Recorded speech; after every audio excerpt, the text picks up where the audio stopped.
ছাত্র সংসদ নির্বাচনের আরো খবর জানাতে যুক্ত হচ্ছেন আমাদের সহকর্মীরা। শুরুতেই আমরা চলে যেতে চাই জাহাঙ্গীরনগর বিশ্ববিদ্যালয়ে, সেখানে আছেন নাজমুল হুদা। নাজমুল, শেষ দিকের প্রচার চলছে একেবারেই এবং নানান অভিযোগের কথা আমরা শুনতে পাচ্ছি। সব মিলিয়ে নির্বাচনের মাঠের কেমন পরিস্থিতি দেখছেন জানাবেন। সাদিয়া, আপনাকে ধন্যবাদ। আপনি যেমনটি বলছেন, এই মুহূর্তে রয়েছে আমি জীববিজ্ঞান বিভাগের এবং ফার্মেসি বিভাগ যেটা রয়েছে সেখানে আমি দেখছি। এখানে কিন্তু এই এই এই যে এই বিভাগের যে আপনার যারা ছাত্রদল সমর্থিত তারা কিন্তু এই ফ্যাকাল্টিতে এসেছেন এবং এখানে এসে কিন্তু তারা এই প্রচারণা চালাচ্ছে, যেহেতু পরীক্ষা আজকেও আছে এবং বলা হচ্ছে যে আগামীকালকে থেকে কিন্তু যে পরীক্ষা বা ক্লাস সেটা যাতে কালকেই শেষ করতে পারে সেই ব্যাপারেও আসলে বলা হয়েছে, এটা নির্দেশনা ছিল। এবং দীর্ঘ 33 বছর পরে জাকসুর নির্বাচন, সেই নির্বাচন কিন্তু ঘিরে জানা। আমরা একটু যদি সাধারণ শিক্ষার্থীদের সাথে কথা বলি, আপনার সাথে একটু কথা বলি, ভোটার হয়ে এবং প্রার্থীরা তো আপনাদের কাছে আসতেছে, কেমন প্রার্থীকে আপনারা ভোট দিতে চান? নিশ্চয়ই যোগ্য প্রার্থীকে ভোট দিতে চান।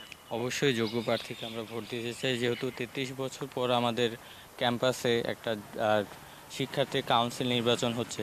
তো অবশ্যই আমরা এখানে চাইবো যে যোগ্য প্রার্থীরা এখানে যথাযথভাবে এখানে বিজয়ী হোক।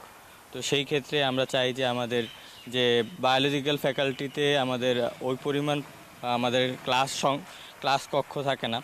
তারপরে হচ্ছে ল্যাব যে ফ্যাসিলিটিগুলো আছে খুবই নিম্নমানের। তো আমরা চাই যে আমাদের ল্যাব গবেষণা, তারপর হতেছে আমাদের শিক্ষার যে মান আছে সেটা আরও বেটার হোক এবং প্রজেকশন যে সিস্টেম আছে সেগুলো বেটার হোক। আমরা এরকম কাউকে নির্বাচিত করতে চাই।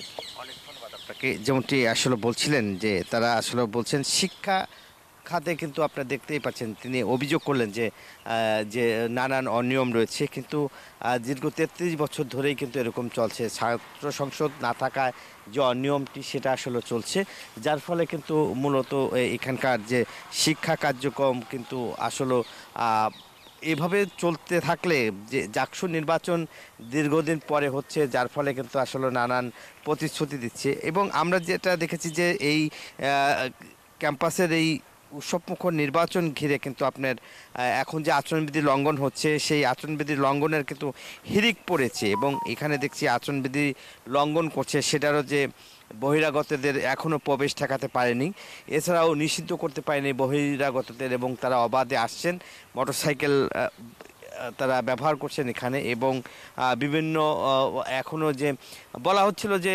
আশেপাশে যে মাদকের ব্যবসাও কিন্তু আসলে বেড়ে গেছে বলা হচ্ছে এবং এই আকারে যে তাদেরকে আসলে যে ব্যবস্থা নেওয়ার যে কথা সেটা আসলে নিচ্ছে না। প্রার্থীরাও কিন্তু অভিযোগ করছে যে তাদের পোস্টার উপর আর একটা পোস্টার লাগানো হচ্ছে, যার ফলে আসলে এখানকার যে বিভিন্ন অনিয়ম হচ্ছে, অনিয়ম হওয়ার কারণে কিন্তু যে যে সমস্যাগুলি হচ্ছে সেগুলো আসলে দেখভাল করছে না, এরকম আচরণবিধি লঙ্ঘন করছে, সেসব কথাই বলছিলেন যারা সাধারণ ভোটার। এবং প্রার্থীরাও কিন্তু একই কথা বলছিলেন। এবং এরই মধ্যে কিন্তু যে যে নির্বাচনের যত সময় ঘনিয়ে আসছে আচরণবিধি লঙ্ঘনও কিন্তু ততটা বেড়েছে। এবং আজকে কিন্তু 10তম প্রচারণার দিন চলছে এবং যেহেতু 11ই সেপ্টেম্বর ভোট গ্রহণ, আজকে 7ই সেপ্টেম্বর আপনারা জানেন যে প্রচারণা এখনও চলছে, পুরোদমে চলছে এবং প্রতিটা হলে, রুমে এবং যে ফ্যাকাল্টি রয়েছে সেসব ফ্যাকাল্টিতেও কিন্তু প্রচারণা চলছে। এই ছিল আমার কাছে জাকসু নির্বাচনের সর্বশেষ।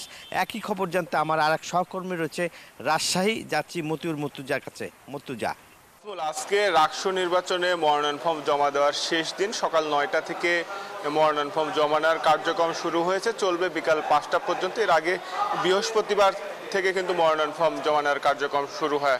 আমরা নির্বাচন কমিশনের সঙ্গে কথা বলেছি, তারা বলছেন যে বৃহস্পতিবার থেকে মনোনয়ন ফর্ম জমা দেওয়া শুরু করেছে প্রার্থীরা। আজকে বিকেল 5টা পর্যন্ত মনোনয়ন ফর্ম জমা নেওয়া কার্যক্রম চলবে। আর এবারের রাকসু নির্বাচনে কেন্দ্রীয় ছাত্র সংসদ ও সিনেট প্রতিনিধি নির্বাচনে 479 জন এবং হল সংসদের 17টি আবাসিক হলে 754টি মনোনয়ন ফর্ম সংগ্রহ করেছেন প্রার্থীরা। মনোনয়ন ফর্ম জমা দেওয়ার পর যাচাই বাছাই শেষে আগামী 10 সেপ্টেম্বর প্রার্থী তালিকা ঘোষণা করা হবে।